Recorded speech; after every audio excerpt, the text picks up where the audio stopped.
Hey guys, welcome to another episode of Bikini in the Brain. You can see us now. We're in our new fabulous studio. I'm here with the lovely Ashley Cotwasser. Hi. And today we have a good podcast episode for you. They're all good. I knew you were going to say that every time.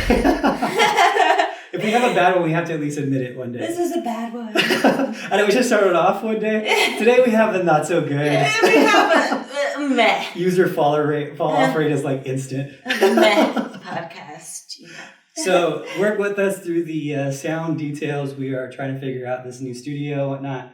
But Ashley has a great episode picked out for us, and she has our bullet points and all this good stuff. And you'll notice I'm on my phone. If you're watching on video, I have my phone here. We're doing lives. We're eventually going to do a little bit more live stuff, so you guys can ask questions. We could do it live, and you guys could make it a thing. We do our podcast every Monday, usually at 11. Today I was late because I was setting these mics up, but I thought it was a lot harder than I thought it was going to be. But today's episode is Optimize Your Training. As you can see in our lovely background. So, anyway, how are you doing this weekend, Ashley, this week? I'm a little tired today, I'm not going to lie, but I'm, trying to just fake it, right? That's what makeup's for anyway. Yeah, we're potentially 12 days out. Potentially 12 days out. So we'll see. We'll see how everything's going. She's looking good, I think. But Ashley is hard on herself, which is good because anyone at the top is always hard on themselves and analyzing and saying, okay, I just want to make sure. And I'm always like that though. With every show, I get the competitor eyes, where you're just not aware of how lean you actually are or whatever. You know what I mean? Yeah. No matter what, it's rare that I come into a show being like, oh, no, perfect, ready to go. I'm usually like, oh my gosh, I'm not lean enough, or oh my gosh, I need to work on my shoulders more or whatever. So it's always something, I would say. So this time is no different. The only difference is it's been 2 months since I've competed? 2 months since she's competed. Oh my God, that's hopefully they didn't forget about me. Hopefully I don't go on stage and they're like, who's this new girl? Hopefully. Yeah, so we got this new rookie for you just with 30 wins.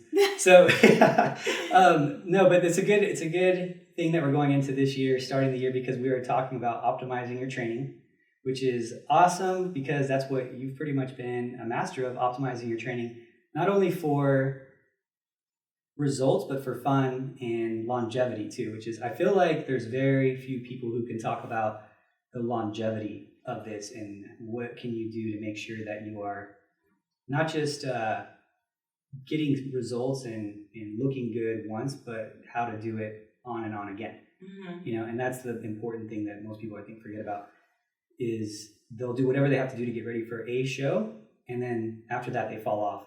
But that's where optimizing your training comes in. Okay, what can I do to optimize my results for the show, but also what can I do to optimize me doing many shows and my career length, right, which no one ever talks about, Absolutely. I think a lot of times people aim to train harder but not smarter.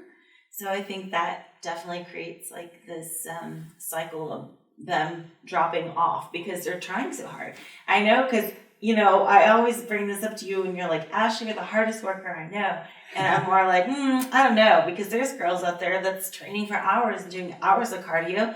And I guess you could argue and say they're actually working harder, but are they working smarter? That's the thing. You gotta be smart about this and utilize your time efficiently, because it's not about whoever spends the most time in a gym, or even whoever lifts the heaviest weights or for the longest period of time. This isn't powerlifting, this isn't weightlifting, this is a physique sport. So there's a lot more strategy that comes into it, I think.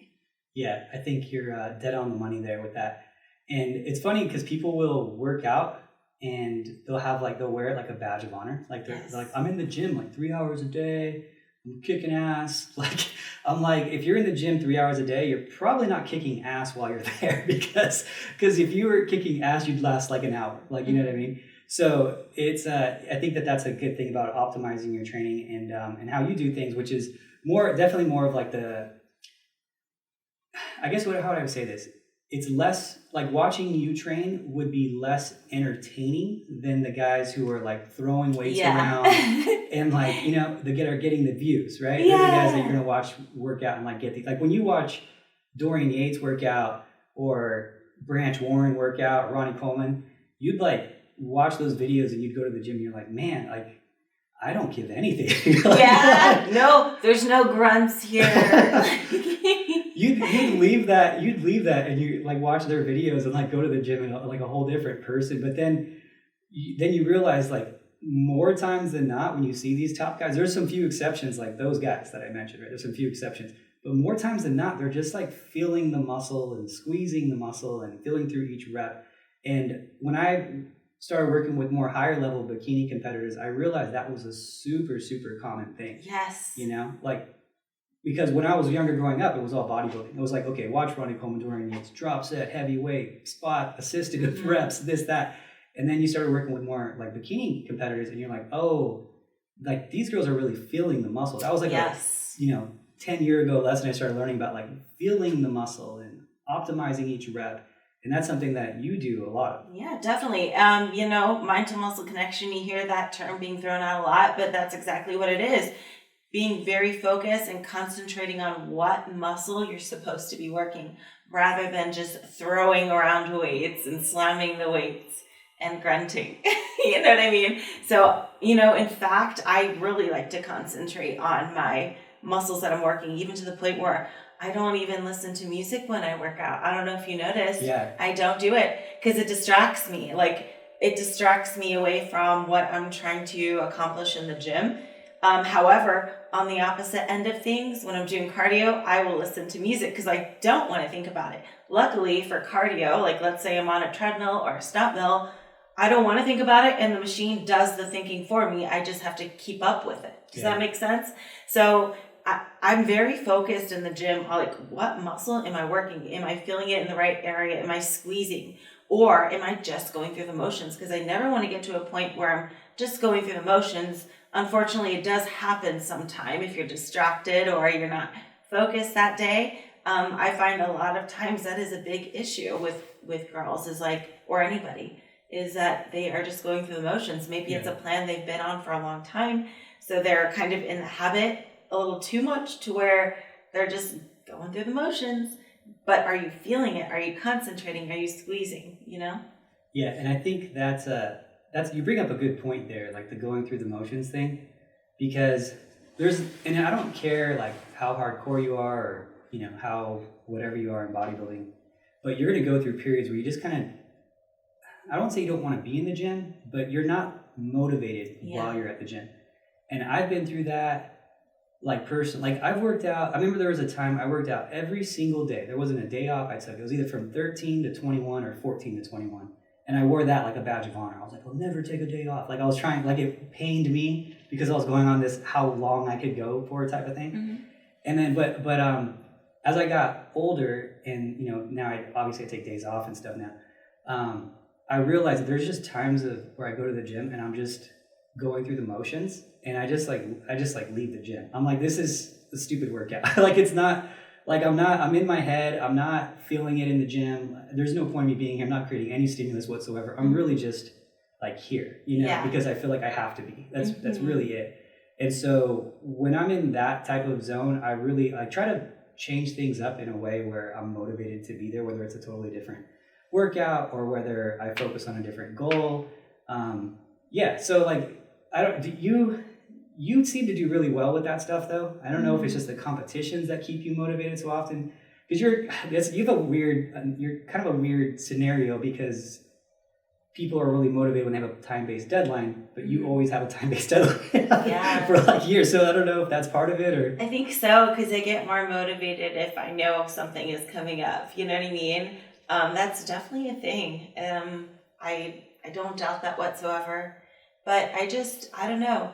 I always try to switch up my workouts, and there's different things you can do, right? Even just having a workout partner or a trainer is very helpful too. I train with Sam sometimes, and she makes sure that I'm not slacking. So that's nice, just to have that. Because I think one thing is like, I've always been kind of spoiled when it comes to training. I've always had someone train me. So like even training by myself sometimes difficult, but even if I'm just training by myself, I do still try to feel the movement and the motion and in the muscles in the correct areas too, you know? So I don't know. I just became very aware of which muscle groups and all that I should be training and feeling. Yeah, and I think that that's another thing that goes into it. So to recap that first part, you're not throwing weights around like crazy. A lot of the girls, a lot of the pro bikini girls, I kind of give it as a rule of thumb. This is how I kind of tell people to do their workout sets for optimized training. You can't do every single set like a Branch Warren video. You know, I don't even think. I mean, who knows if Branch Warren actually does every single set like a Branch Warren video? It's probably not. You know, it doesn't make sense long term that you could do that. Like it would beat you up pretty good. So for the most part, every single time, how I explain bodybuilding people is like a very simple concept. You create a stimulus in the gym somehow. Create a stimulus with either more weight or more reps or going harder than you went the last time, whatever. And that creates a stimulus that your body needs to adapt to. And then once your body is adapting to that stimulus, that's where the results are happening. So the only during that period of that new stimulus is the results happening. So you have to create that stimulus, right? But it doesn't mean it has to be this crazy intense thing. It just needs to be a little bit more than last time, right? So what I would generally recommend people do is if you have, we generally give people 4 sets per exercise. We give 3 to 5 sets per exercise. Usually it's 4. That's like our go-to is 4 sets per exercise. So what I generally tell people to do is do 3 sets that are, you know, if you could go to, let's say it says 10 reps on your plan, I'll say do those 10 reps and do it in a challenging way where you're like at 90% close to your failure, but you're not, you know, you're not failing on that set completely where you couldn't do 11 if you had, you know, it's your life dependent on it. That's not every single set. So you do, you know, 10 reps of that set, and then on your 4th set, your last set, make that a set that counts. You know, make that a real working set. And on that set, yeah, maybe go to failure on that set where you couldn't do 11 if your life depended on it, or you know, and not even every single time, but like very close to that would be good. So that's kind of how, as a rule of thumb, that's how you know you're creating a good stimulus. That's how you're not taxing your nervous system, and you're still getting good workouts. And those 3 sets going into that 4th set, I'll generally still needs to be a good set. It still needs to be, you know, hard and challenging. You know. Absolutely. So that's kind of my rule of thumb on it. I see people I see people going way too easy, or I see people going way too hard, like every single set. And I'm like, you just need to create a stimulus. And once you create this like baseline of every single set is so intense, you could only go harder than that eventually to create a new one. Yeah. So it's like it becomes pretty difficult to reach a stimulus at a certain point if you're just constantly going that. And usually your nervous system will kind of fry you out first, you know. So yeah, I think a lot of times people do like ego lifting, especially guys. They will lift weight that maybe is a bit too heavy, and at that point they're just kind of throwing around the weights and hitting other muscle groups that weren't intended to be targeted, right? You know, because other muscle groups start to take over once your muscle has already fatigued. So like if you go too heavy, and let's say you're aiming for 10 reps, and you go way too heavy on lateral raises, you know, what's going to happen is other muscle groups are going to start to take over once you've exhausted your delts, right? So then maybe your traps or whatever is going to start to take over. So I think it's important to know the weight range that's best for you for that time, and that matches the reps. And even, I would say, lighter weight with controlled, perfect form is superior than going as heavy as you can with sloppy form, because you're not going to hit the muscles that you're going to want to, you know what I mean? As a result, you might be getting some traps or other muscle groups that you don't want. Yeah, no, I would definitely agree with that. And I think that there's a lot of, especially with bikini bodybuilding too, because you're trying not to use certain muscles. Yeah. That's the thing with bikini bodybuilding. And I think that needs to go into this Optimize Your Training episode too, is that what muscles you train and what muscles you don't. And so to some people, with us saying you don't, they're like, what do you mean you don't train some muscles? They're like, no, this is physique sport. This is not powerlifting. This is not anything like that.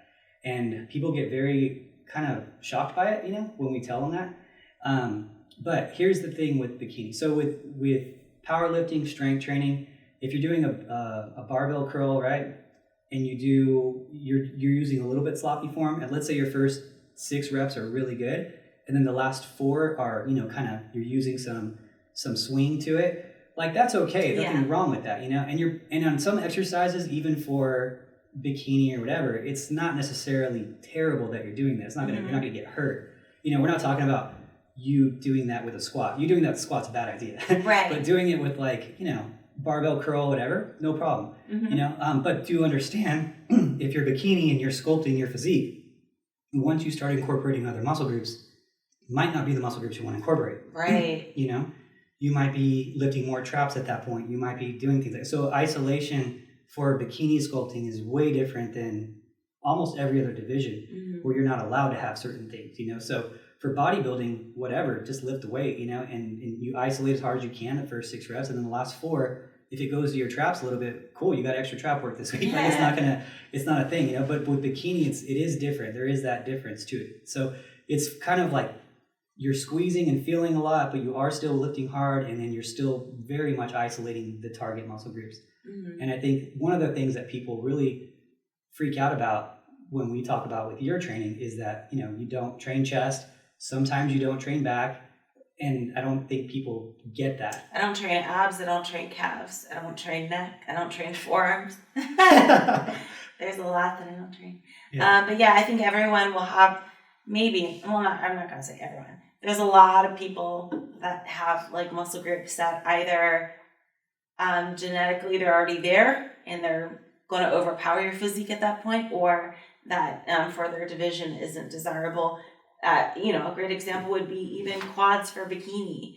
They don't really want to see a lot of quads in bikini, and I find a lot of girls complain that they're quad dominant, So, it's different for everyone, but there are a lot of muscles that are going to be not desirable for bikini and other divisions too, perhaps. But it's just you got to be aware of these things, and I do like that you clarified too that if your last few reps are a little bit sloppy, that's fine, as long as the majority are still clean and precise, because I think that is actually a pretty good sign that you've went to failure, which is good. But we don't want to make most of the workout already starting off with sloppy form, because like I mentioned before, we're not powerlifters and we're not weightlifters, so we're not really trying to find a 1 rep max or anything. I get asked what's your max on this and this? I'm I don't know. I never trained that way. I've never tried, I guess. Well, not since high school or anything, but it's just different styles of training, and I think it's important that we're just aware of what we should be training for a particular division. Yeah, and I think one of the things that people don't here's the thing about bikini, it gets sometimes that bad rap, right? They only train glutes or whatever, right? And I'm no, it's a lot more goes into it, but you'll hear that from people. A lot of times, what makes me the most mad is you hear that from divisions that are not just guys talking smack, but it'll be figure people, or something, or women's physique, and they'll look down on it. And I'm if you look back at the pictures from 2011, the bikini girls now are leaner than I remember there was an overall winner at I think it was June. I don't want to call it out, but it was 2011. Maybe I'll post a picture up. It was my good friend, and she won the overall. So she looked exactly how she needed to look at that point, right, at that time.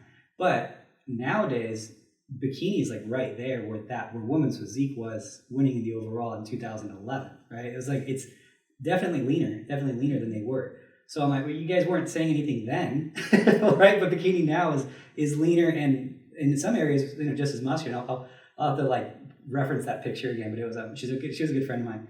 Actually, she worked for me as a trainer, and then she became the overall champion in women's. Actually, her name's Lauren Less now, but it's very known. And awesome ones. I ended up doing figure later on as it got bigger and stuff. But if you look at those pictures versus bikini now, it's bikini is leaner than that was, and about the same shoulder size, and almost about the same everything size as women's physique overall champion of a national show. I forget what national show it was, but she got a pro card there.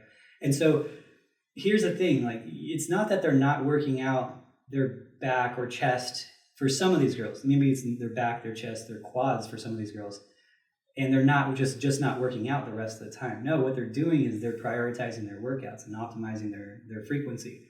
So though they might not be working out their chest, because there's no point of a bikini girl working out her chest, they are taking that day, which would usually be a chest day, and they're turning it into another glute day. And maybe they're not doing that back anymore because they're already where they need to be, and now they're doing another glute day and another shoulder day. So bikini competitors who are out there and like, oh, I have to train my chest because I feel like I need to. Well, understand that every week that goes on where someone else is using that extra day to train their glutes, they're getting ahead. They're getting more frequency, more volume in, and they're able to get results faster because they're putting more focus in those targeted areas, which I think when you really look at your exercise program for bikini or for whatever division it is, then you really have to, decide what's best for what I want to accomplish in my sport or my personal goals. So if you look at men's physique, for example, and you'll have a lot of guys that are training legs like twice a week, but they want to be like the best men's physique pro. And I'm like, well, why are you spending so much time on your legs? Like, it sucks to say that, but that's just the reality. And you can get, if you train legs once a week, and then you can get an extra chest day in, which you will be judged on, and you won't be judged on your legs. So it's like the same thing with bikini. Mm-hmm. It's the same thing. So I think a lot of people need to really look at their physique, analyze it, and say, okay, what's my dominant muscle groups? What can I need? Do I need higher frequency, higher volume in? What do I need more muscle in? How do I need to design my layout to really optimize it? Yeah, totally. I think like a lot of times I get the question as well, like, how much weight should I be using for this exercise? And it's like, I don't know. I mean, I'm not you. I don't even know what weight I'm going to be using tomorrow. Because strength level is different and it's all relative, right? 5 pounds to me might be light. 5 pounds to somebody else might be heavy. So I think that's something to keep in mind too, is like if you look at somebody online or you see something in a magazine where they lift weight, it's not, as a physique athlete, that's not really important. That's important for weightlifting and powerlifting or whatever. That's not important for us. Yeah. It's relative. So whatever is challenging for you, that you can complete those reps, that's the answer. It's not, what your favorite Instagram fitness model is lifting. You know what I'm saying? Yeah. So you got to realize that there are differences, and even day to day, there's differences, even with me too, one day I'm strong, the other day I'm tired, but you pick a weight that's suitable for you for that day in rep range. Yeah, I think you got it there on that. There's really, then again, the thing is you got to create a stimulus. So it's probably a really common question I get too. And people actually will get like frustrated when sometimes. Yeah. That's something that is like a common thing is when people get their, newer people, not like advanced people, but newer people, when they start a program, they'll be like, well, what weights should I use? And I'm like, I don't know. Like, it's funny because the coach has no idea what that should be because it's so different based on everyone. You wouldn't even know mine. And you train with me, Yeah. You wouldn't even know mine. I don't even know mine. It's whatever it takes, that's the weight. And it's funny because you get, you could have I've had some, like, I remember I wrestled this one kid and he didn't lift weights at all. And he was like strong as an ox. And his, like, he moved actually to California from like Tennessee, and he was on a farm or something. And I was like, you're just a strong farm kid, And like, we would wrestle. And I was like, dude, how is this even possible that you're this strong? It's so like, just some people are just naturally stronger than others. And there's no way for the coach to really be like, okay, this is how much weight you should lift, unless you've been working out with them every day and you're keeping a log and then know what the last stimulus was, So I think that's an important thing that you pointed out there. Mm-hmm, definitely. And I think it's important to also address the myth that, you only build muscle if you go heavy, with under 8 reps. That is such a myth. And I'll let you go into that because you can really explain it well. But that is not true. Whoever is telling you that, it's false. And again, we're training for physique. We're not training for weightlifting. Yeah, and the thing is, when you talk about lifting heavy weight, it's about lifting weight relative to the last time you lifted that muscle in that way. That's what's relative to it. So heavy is kind of, it doesn't even really make sense. It's just like everyone can have their own conception of what heavy was. So how we build muscle, I talked about like creating a stimulus is, so what you do is you want to target the gym. Is if you go to the gym and your plan says do 10 reps, and the last time you did 10 reps at 100 pounds, now heavy is 105. Now heavy is 110. That's heavy to where your current, we call setting is. So, and setting is just a word I use, like your current setting. So I use your settings for your cardio settings. Your cardio settings, you come to me and you've been doing 30 minutes of cardio 5 days a week for 6 months. Well, that's what your body's used to. That's your setting. Your steps per day, that's your setting. Your weights that you lift in the gym, well, that's your setting. So heavy is heavier than that, right? And so if your body has adapted to what your settings are in the gym, then heavy now is a little bit more than that. It doesn't need to be 1,000 pounds, but the 100-pound person who was doing it 10 times, well, now they could do it 11 times, and now that's hard again, and that's a stimulus. Or they can do 105 pounds or 110 pounds, and that's heavy enough to create a stimulus. But I think people think it's just, 6 reps, failure only, 8 reps, failure only. You're not going to get any results unless you do it. It's really simple, guys. Create a stimulus greater than the last time, and that's it. Absolutely. So whoever's telling you you have to lift super heavy to build muscle is lying. So I think it's important to go over different things to do to kind of create that stimulus, right? Because if you do the same workout every day, not only is it going to get boring, but your body's going to kind of adapt. So there are a few different things you can do to kind of switch things up in the gym and to kind of, stimulate that muscle. For example, drop sets or burnout sets are great to do. Resistance band to add to certain lifts. For example, if you're doing a leg press, you can add a band to that around your knees. Slow negative reps are great. Explosive reps, etc. Do you have any other ones you can think of that are useful? I like the one I like in there the most. So in bands, we should clarify too, because there's 2 ways of using bands. There's like hip bands where you can use on like leg press to try to get more glutes to activate and things like that. But there's also bands that can change the weight at a specific part of the range of motion, right? And that's a really really cool technique that I like. So let's say on a squat, you're doing a squat or let's say a hack squat, whatever, and you put these giant like rubber bands, they're like giant rubber bands basically, on the machine. Well, as you get lower and you're in the harder part of the movement, the weight will actually get lighter. And then as you go up and you're stronger, the weight will actually get heavier because the bands are taking off some of the load. So that's one of the ways I really like creating a stimulus through people is doing band work like that. That's an awesome way of doing it. And it also, you can change the way that the weight is, how gravity is affecting the weight too, by putting the band in an opposing way. And we've done that a bunch of times where you might be doing one of the most common ones we do is when you're doing a kind of the reverse hack squat. So we'll do a reverse hack squat and then we'll put the band around your waist. And that way, when you come up and you push forward, I'm resisting you, and that's creating extra glute work. So that's another cool way of doing it, where you're turning a gravity. You're changing gravity at a certain point of the range of motion by pushing against her. But the force is changing, I guess I should say. So I like that way. I really think the best way is just going to the gym and having fun with like a workout partner and doing drop sets or having them help you with a few reps. I don't know. For me, there's a lot to be said about having fun in the gym too, and how you're doing it, like where you're working with Sam in the gym a few days a week. Like that's a great way of keeping motivated, just keeping pushing and having fun with friends. I get a good workout partner.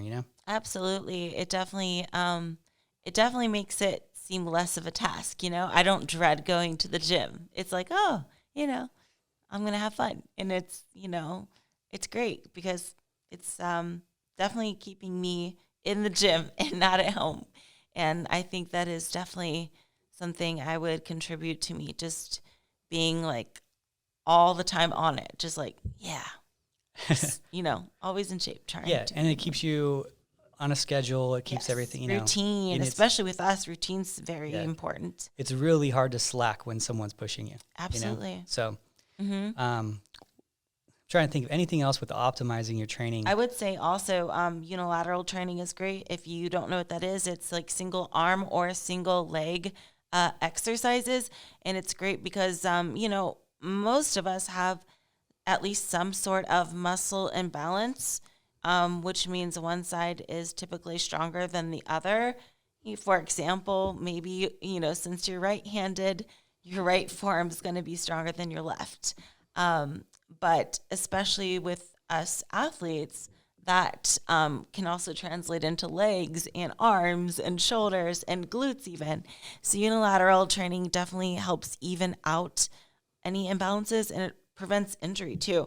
And also, like, it makes the workout like twice as hard if you think about it, because you're doing twice the sets essentially, Yeah, I'm agreeing with that. I like that.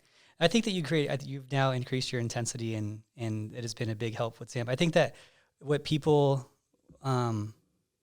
see your improvements over the year too. There's a noticeable improvement like in your glute area and tie-in area this year. And I think I would attribute that to you just training harder and working out more with more focused and more often with Sam. Yeah. Especially, we moved out here. We weren't out here before. So we moved out here, and then last year we moved out here, and then she was significantly better at this Olympian. And it just shows that the intensity and the focus of having that person push you all the time is a big component of that success, Yeah, probably like one of those scenarios like you mentioned, like sometimes you don't realize what intense training is until you're put through it, Yeah. I'm sure you have many examples of where you trained with a girl who thought she was training intensely, but come to find out like, oh no, train with me, that's intense. Actually had to have that conversation with someone actually just yesterday, which is kind of crazy. And it's actually, I'm glad this came up, because this is kind of one of those weird ones. So it wasn't my client. It wasn't my client, but she was like, yeah, I was dieting really hard at the show, and I was doing like an hour and a half of cardio. And I was like, yeah, that is a lot. I'm like, what's really hard dieting? Because some people don't understand what really hard dieting is. And I mean, I've had one person tell me 1,700 calories was hard dieting. I'm like, this is not for you. This is not that 1,700 calories.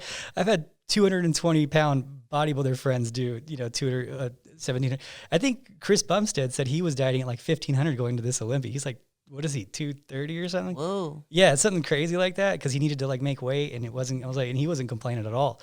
So this 110-pound bikini competitor was like, I'm starving at 1,700. I'm like, yeah, we need to have some realistic expectations of what this sport is. That you're not supposed to look like this, so it's going to be hard. But no, so I was like, what's low? And she's like, I was at 800 calories for like 3 weeks. I was like, okay, that is really low. I've never dieted someone at that low ever. Maybe for like a couple days during peak week when we're depleting them, it might get that low or something, but it's not, you're not sustained amount of times, for on that diet. That's when, things do start going wrong, and I was like, okay, that's crazy low. So what was your 90 minutes of cardio? And then, and I saw her working out in the gym, and I was like, you really could be pushing harder, like in the gym. Mm-hmm. And at a certain point, the coach's only option, the coach has to assume, if he's not seeing you and you're doing it online and you're doing your nutrition coaching online, which is what most people do, the coach has to assume that you're working out hard and creating this stimulus. But what I've found to be the most common thing is that people who don't work out hard get the most meal plan adjustments. Like some people who are not working out that hard, I'll be adjusting their meal plan like every single week. And I've had one client, the longest I've ever not adjusted a meal plan, which I felt terrible about.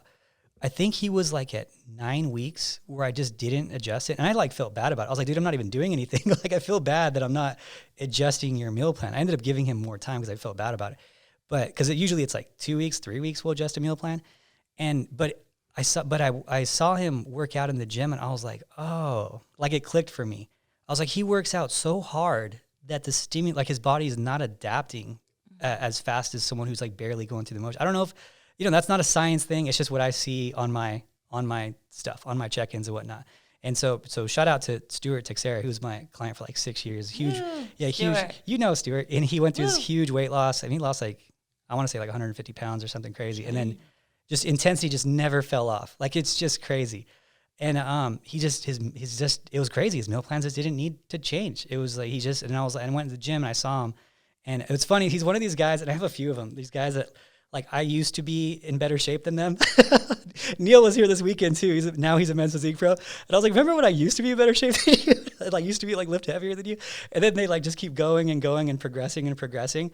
And then now it's like working out with them is hard. I'm like, dude, I got to be ready to work out with you. Like I got to be like mentally ready to work out with you, with these guys, because they're so intense. But that's how you keep, it's kind of funny to see, because they've been doing that extra 5 pounds every single time they go to the gym, that extra 1 rep every single time they go to the gym. And then, they did it so often, they passed me, no problem, So like, it just shows if you're not on it all the time, 100%, always pushing, like someone's going to pass you, Right, totally. And nonstop, my guys have passed me like all the time. You got to train glutes with us. I do. That's one of those things that I have to be mentally ready for. That's funny. You train glutes 3 times a week, like for like 4 years. Oh gosh. So I think now is a great time to give our thoughts on overtraining, because kind of been talking about this a lot lately, overtraining, and a lot of people think they're overtraining, when in reality they're nowhere close. There's a big difference between just being like fatigued and like overtraining. I think there are some signs when people are overtraining, but they're a lot more, I guess, serious than, I'm sore today. You know what I mean? For example, overuse injuries would be a pretty good sign of like overtraining, stress fractures, for example. I've had those before. They're not fun, but it was just I actually got it in long jump, because I was training for long jump, and I kept doing the same movement over and over, and I got a stress fracture in my femur, actually. Jeez. Or that's the thigh bone, right? Yeah. Yeah. So the big bone. That's crazy. Yeah. But that combined with like track training and stuff like that. But track's a very like you do the same things over and over, run. So that's, I guess, an example of overtraining. There are other examples too. If you want to get into that and kind of distinguish overtraining and just being sore. Yeah, I think that's something that people are always worried about, overtraining. And it's going to be, so one of the things I like to clarify with people, because they don't understand what they're training in the gym sometimes. When you're in the gym, you're training you're obviously training your muscular system, but then you're also taxing your nervous system, and you're training your skeletal system and everything. So you're training your nervous system too. The more you work out, the better neuromuscular activity you have to like specific muscles. So you're training it too. I mean, not in a non so, I guess, direct manner. But so the thing that's going to get fried isn't really going to be your muscular system more times than not. Like as she's talking about her skeletal system, right? You fried your skeletal system from repeated beating and landing and whatnot, right? So when you land and you're doing your jumps, you're putting stress on the bones too. And you're putting stress on the bones, and they get stronger, and they build up more, and they can take that beating more and more and more, just like a muscle can. It's an amazing machine, the body is, right? And then when you take that initial jump, your nervous system fires in X amount, right? But as you get better at it, it's firing in more and firing in more and firing in more. And now you're able to recruit more muscle groups for that explosive movement, because the body's like, for some reason, we're jumping things. I don't know what we're jumping, but for some reason, I need to be good at this, And so you're building more muscle to jump higher and jump faster, and recruiting more muscle with your nervous system, and you're getting stronger bones so you can land with less risk. And all these amazing things are happening in the body at the same time, right? And we're in the gym, we do the same things. You're lifting, your body's able to it's like, wow, she's lifting a lot of weight. I need to be stronger, and it's going to so I need to be able to recruit more muscle. So I need to have a stronger nervous system, or a better nervous system at recruiting those specific areas that she's targeting. So that's why some people are like, I just can't activate my glutes. Like everyone says they can't activate their glutes. It's like an annoying amount of how many people say. I never said that. No, you don't. It's just like, people are always like, I can't activate my glutes. And I'm like, you've been training your glutes 3 times a week for a year, and you talk about not activating. Like I'm pretty sure they're activating pretty decently now. Like you just don't feel it as much as you want to feel it. Mm-hmm. Different than not being able to activate them. So, but you are doing that. So you're training your nervous system, your skeletal system's gaining strength as well, because you're lifting heavier loads each time, and so it has to be able to hold that weight, and then your muscles are getting stronger. So the things that you could run into is the muscular system, pretty rare that you're going to overtrain that. It recovers at a very fast rate. The nervous system is the one where you could fry out and you could kind of overtrain, but it takes a lot to do that. Like it's for most people that we're talking about don't have what it takes to overtrain. I think like if I was on the goal of overtraining right now, I would target my nervous system, because I know that everything else would be fine. I would target that, and I would probably have to wear like the newbie new fit, where it's like sending like electrical like impulses to my muscles to get them to contract at a higher rate, and use it like every day, and then work out for like 2 hours and like have a trainer the whole time and do it for like 6 weeks. And then maybe I'd start feeling the overtraining, right? Now, the part where it becomes more likely is if you're doing, let's say, HIIT cardio for long periods, for long durations, and you're doing explosive movements in the gym, and you're doing that for, even that would probably take you a long time, unless you're brand new to it. Maybe if you were brand new and you weren't ever doing any of those things and you did it, it'd probably take you like 6 weeks to start feeling the signs of overtraining. But it's not easy, and it's super rare that it's going to happen in our sport. In your sport before, I think it would be a lot more common. Oh, yeah. There was a lot of overuse injuries in track, and I guess overtraining as well, When I did get my stress fracture, I was in high school, so probably my body wasn't equipped for it quite yet, But it's definitely, you'll know it when you overtrain, and it doesn't mean, oh, I'm sore or, oh, I'm tired. And it's actually okay sometimes to train while you're sore. And if you want to kind of explain why that is, that would be helpful for our listeners out there. Yeah, that's another thing people talk about, where they're like, what do you do about DOMS? Like DOMS is DOMS, delayed onset muscle soreness. I don't do anything about it. Like you're going to get sore. You know what I mean? Yeah. Like people treat it like it's like I need to go to the hospital. It's so crazy how many times I get these. Sore. Yeah, it's like, yeah, you're supposed to be sore. What's next? Like, what's the next conversation? I don't really want to go into this. Some people I think just don't understand what we're doing to our bodies. You're beating the shit out of your body if you're getting ready for a show. Like, we need to just put that out there. It's not supposed to be like this. Like, it's funny, you get these people that are like, oh, I just want it to be like balanced and this and that. I'm like, no, you're challenging yourself in a way that is extremely hard. Like, it's harder than any other sport, I think, in terms of the dedication required than in the world. The only thing I think is close to it in terms of the dedication 24/7 is fighting, because you have to make weight for that too, and you have to be mindful of your nutrition. But with bodybuilding, it's, you have to do your workouts, you have to do your cardio, and it has to be intense. You have to create a stimulus, right? So that's 2 hours a day, which is, it's not more than track or anything like that. In terms of that versus hockey even, it's nothing, But the nutrition part of it, the 24/7 of it, that's the hard part of it. The being in a caloric deficit and living in a caloric deficit for 4 months at a time, 5 months at a time. And in Ashley's case, 5 years at a time. So it's like, you're beating yourself up. So if you're trying to if you're worried about being sore, sorry, you're going to be sore. If you're doing it right, you're going to be sore. And that's just the way it is, So a lot of times the soreness is micro trauma. It's very small tears in the muscle group. Now, when you say micro trauma, that makes me feel a certain type of way. That feels extreme. Yeah, no, you have these micro trauma. I know what you mean. Micro tears and things like that. It's it does sound intense though. It is, but we're not supposed to be lifting this. We're not designed to just keep lifting heavy shit all the time. All the time, every day. Your glutes 3 times a week. We're not designed. That's why we didn't have these glutes when we were cavemen. Yeah. Can you imagine? And that's what I love. I always go going back to the caveman stuff, because when you dumb it down to what we're creatures of, that's what it is. Survival. Yeah. We're survival organisms of just we're just designed to survive. And we're doing the complete opposite of what we're designed to do. So in bodybuilding, you're trying to have as much muscle as possible with as low. So muscle is a metabolic tissue, so it burns a lot of calories. So you're adding stress to your body in terms of it has to now sustain this extra calories. It has to burn extra calories every single day because now it has more metabolic tissue. So you're adding inefficiency to your body when you add more muscle. You're making it harder for your body to survive. And your body's like, okay, whatever, we have more muscle because we need more muscle, or else we're not going to be able to do the things that this person's doing for some reason. Ashley's jumping a lot for some reason, or I guess she has to have big glutes. So I guess we have to build more glute muscle, right?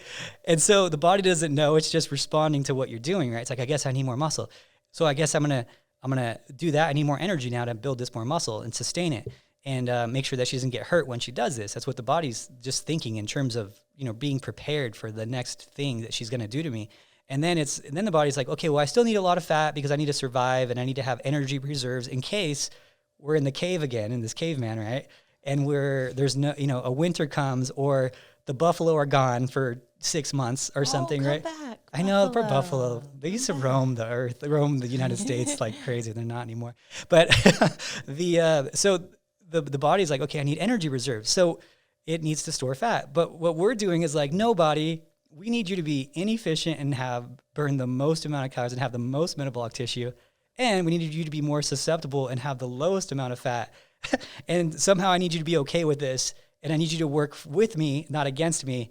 And your body's like, no, I'm designed to do the exact opposite of what you bodybuilders are doing to me. So it is going to make it difficult on you. You're going to get tired. You're going to want to take less steps. The body's trying to preserve itself because you're doing absolutely the worst thing for sustainability that you could do to your body. Become hyper inefficient at burning calories because now you're moving all day long and you have more muscle. And then you're having zero energy reserves or close to, right, when we get lean for a show. So what is the body going to do? It's going to say, I'm going to get really, really sore, and I'm going to make sure that she's like, maybe she won't beat me up so bad next week. I'm going to tell her to stop doing this because we're running out of energy here and we're burning a lot of calories. I'm going to tell her to stop moving. I'm going to make her tired, right? I'm dumbing it way down, right? But that's what the response is. It's the body's dumbing. They're slowing you down, giving you the signs of, hey, you're gonna kill this organism, right? And that's what happens like when you're deep into prep and you don't want to train, like psychologically, like I don't want to train right now today. I'm tired. I don't have the energy. Your step count goes way down. You're super sore. You're like, of course there's a bad part of it, but it's really uncommon that we're going to reach that like danger zone, so. Totally. And just remember, you have more than one body part. So if your legs are sore, train your arms. And don't use that as an excuse to slack off, because I think that's mostly why people bring it up. Yeah. But soreness is just part of it. Anytime you challenge. I actually love being sore. I love it. Crippling soreness is one thing. Crippling soreness is something but if you're training a lot, you shouldn't run into crippling soreness. And it's funny is that, I've had a lot of like trainers when I was working for 24 Hour Fitness. I had a lot of trainers under me. And I remember sometimes I'd be in like the break room and there'd be like a new trainer, and a trainer would come in and be like, dude, I just wrecked that guy. He's like, I just killed his legs. And like, they'd be like proud of it. And I was like, and I would look up the client and I was like, that guy signed up last month. Like, why are you proud of that? You like took him through a crazy workout. He's going to be so sore. You're going to ruin his whole week. Like, why are you proud of that? It's stupid. Like, you're not accomplishing anything by destroying some guy who started lifting last month. Like, you think that it's like kicking a puppy. You didn't accomplish proving a point of being that you were stronger than the puppy. Like, of course, he's a brand new trainee. Why are you proud of that? I'm like, you just made it really difficult for that guy unnecessarily. You jumped that stimulus so extreme for him that now he's going to have a terrible time for the next 2 weeks. He might not even show up back to here. So that's the thing you do have to be aware of, is that there's a smart soreness, and then there's a, just pushing a little bit hard. And then there's a crippling soreness where it's like, okay, maybe you shouldn't work out, and that's like that guy. So you do have to be smart about it, but be aware of it. But most people who've been lifting for a long period can take themselves through a pretty crazy workout and get sore where it's not like a danger.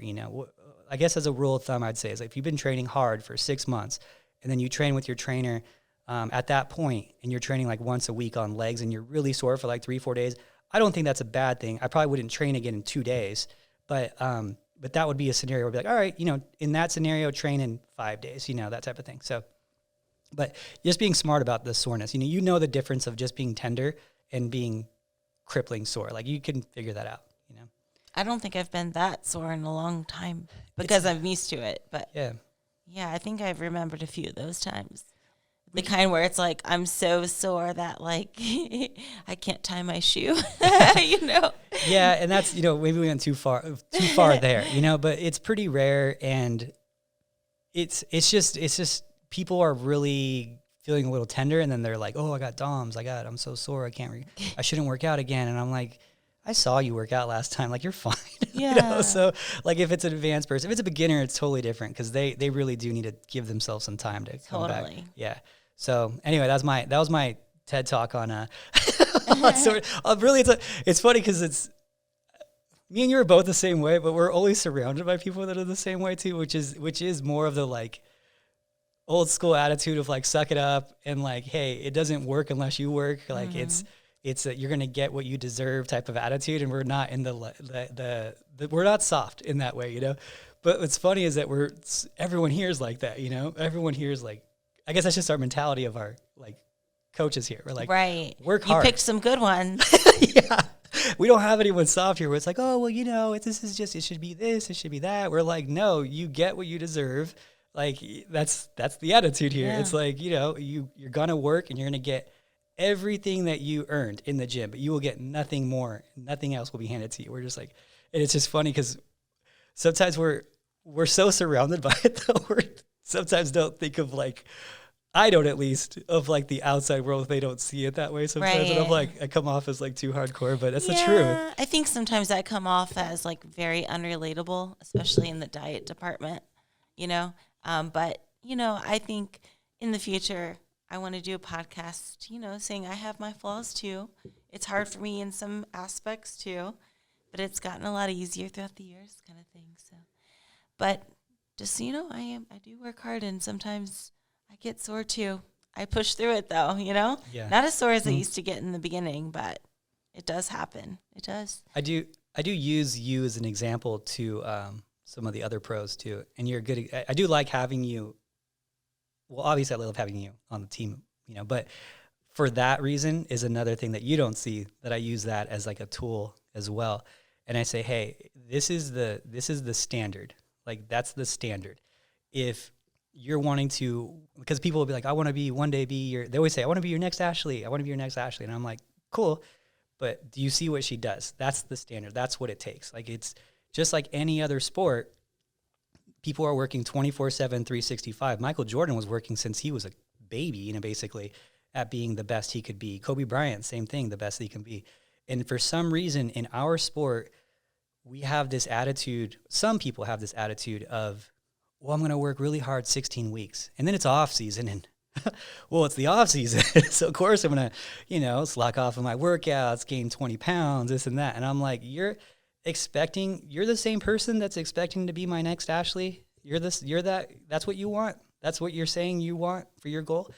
Like, you need to face reality. You're not, when you're doing that for 6 months, 8 months out of the year, and she's doing that for 12 months straight, like, what do you think is going to happen? What do you think? The criteria is that. So it's kind of cool to have that, because I'm like, look, she doesn't cheat on her diet. She's like, if you came into the office one day and were like, Adam, I don't know, I gave in, I ate a whole cake. Oh. I would be like, shut up, dude. Like, shut up. Is it April 1st? Oh. I'd be like, just leave, come back later. Like, there's no way you did that. Like, I wouldn't believe it, right? Mm-hmm. And because it's you've done it so good for so long that I just don't see it ever happening, And so when people say that, hey, I want these goals, I want to be the next pro, I want to be the next this, like, your actions need to dictate that. And you are unrelatable in the way that you are perfect on your diet all the time, I wouldn't say perfect. I'm a sneaky snacker. That's my thing. I won't eat cake though, but sometimes I get a little loosey-goosey with the extra little, like, a little overage on this tablespoon of peanut butter. Or, there's a saltine cracker laying out on the table. Who left that there? Don't mind if I do. But that's the extreme of it, though. Yeah, but obviously when I get closer to a show, I'm way more strict. But I'm definitely not a binger or a big cheat meal person. Yeah. I hate the feeling of being full. And that's the extreme of it, though. It's like I had a cracker and an extra peanut butter, like a little bit extra. And so it's not. It's just. It just shows, you if you do want this, and you want that life, and you want that to be that level, it's going to take a lot. It's not going to be comfortable, and that's in your diet, that's in your workout, that's in your programming. Everything's going to need to be, if you want to be the next top girl, it's going to need to be top level performance 24/7. So it's an unfortunate, like, reality check that some people have to take when it comes to that. But that's the same thing with excelling in all sports and in all things in life. Like you're going to get what we said, you're going to get what you deserve, not an ounce more, you know? And so, with that, I agree. You're unrelatable because you're the only person that's really for that long of a period has been that perfect on the diet. I have people that are perfect on their diet all the time for 16 weeks, whatever. But like we're talking, you know, I don't even know when the last like real post-show cheat meal we had, which was, I mean, even after the Olympia, you had like a bite of ice cream and you gave me the rest. Oh yeah, at the dinner. I was so tired. The buffet. I think you had the slider burgers and it was like 3 years ago and I forget what. The rainbow burgers at Sugar Factor here in Vegas. Okay. That was it 18? That was that the last big cheat meal? We had a Cheesecake Factory in Denver at one point. Oh. But that was 18 as well. So maybe you're right. Maybe it was the rainbows. Yeah, I can't remember my last burger. Yeah. So yeah, it's a little extreme. My cheat meals are like, I'll have like 2 protein bars, a Diet Coke, and some almond butter or something. I don't know. Yeah. I don't know. I crave sweet stuff anyway. So I do agree with that. The relatable part of it is hard. Like you don't need to be and sorry to say, but I would say you need to be that extreme to be great as a bodybuilder, but it just shows the level of dedication that's required for what your goals are, which your goal is simply to be a legend, which is, Heck yeah.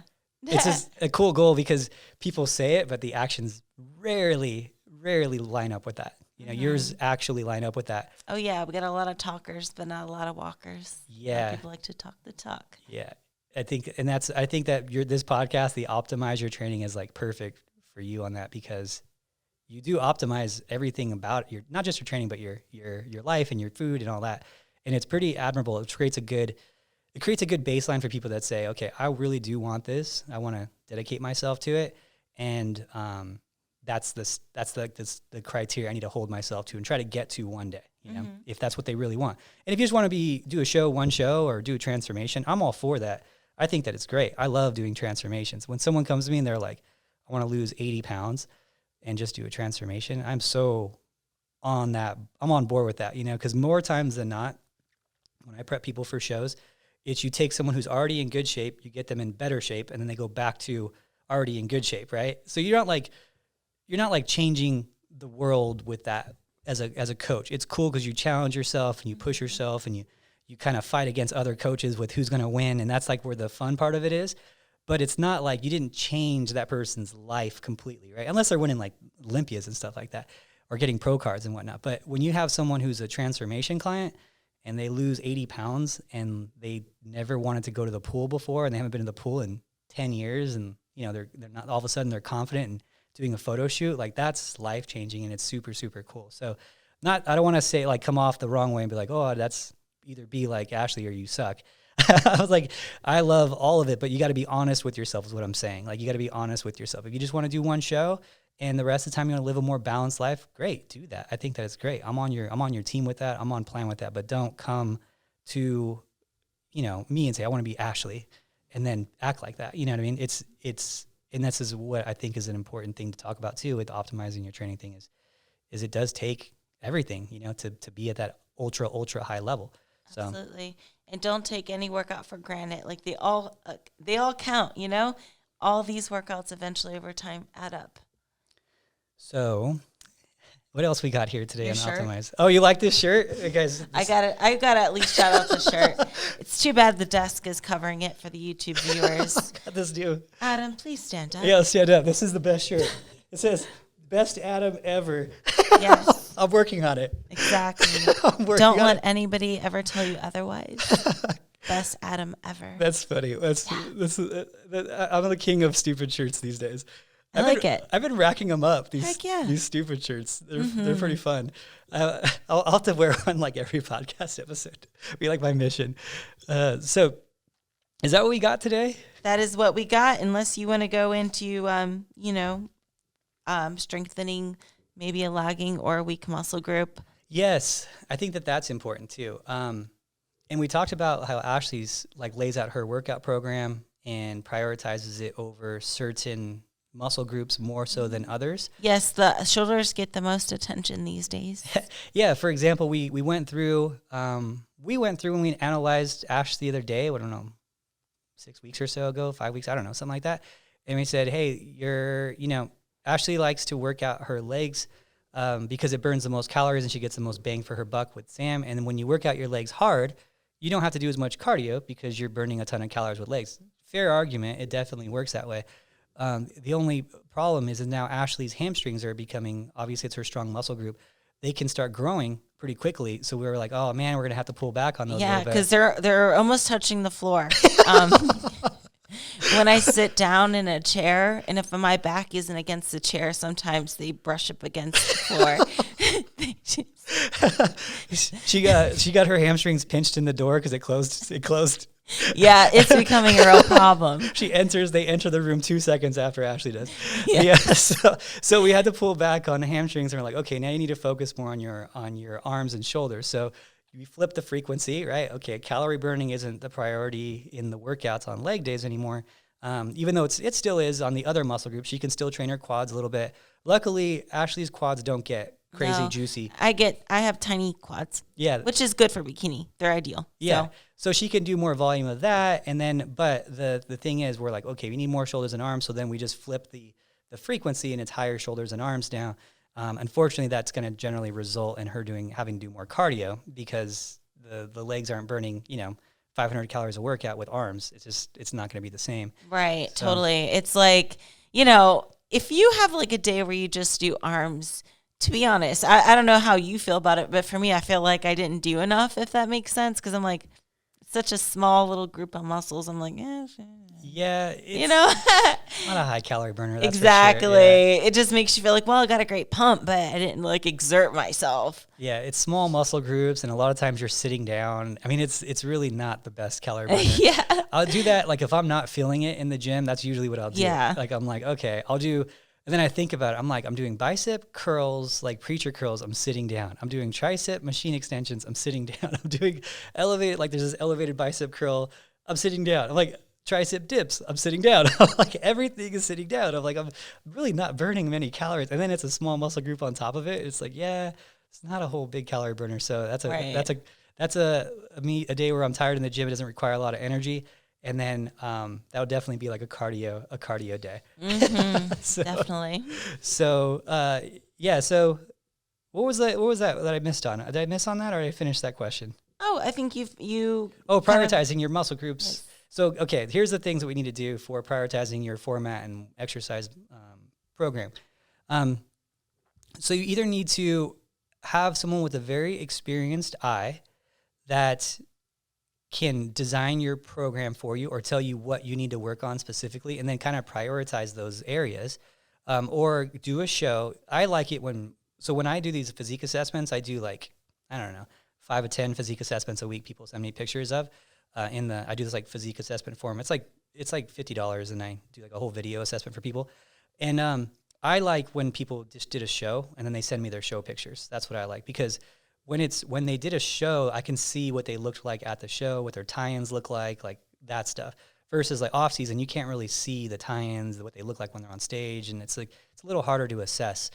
So what I do is I'll send them an assessment and be like, you need to prioritize these are your 2 priority things you need to do for your next phase of training, whatever. And then they kind of can create their workout based on that. And so you do that with someone who's got a really trained eye, coach in your area, someone that maybe a trainer at your gym who really knows what he's talking about or she knows what she's talking about, a judge, get judges' feedback, whatever that is, and then say, okay, I did my show, here's my physique, this is what I need to do to get to the next level, and this is my next focus for my next, 6 months, And I think that that's an important thing, because very often when people are getting into the sport, and bikini is like kind of an intro division, they will want to change up their workout like every single week. They're like, I just want to change my workout up this week and it's more fun for me.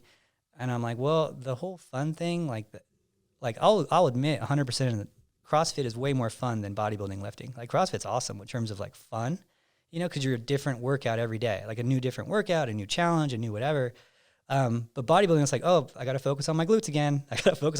So it's definitely not designed to be the most fun. You're not going to change your workout up every single week. You're prioritizing muscle groups. You're sculpting very specific target areas to be good at your sport and look a certain way. Unfortunately, that's not going to be a fun thing every single time.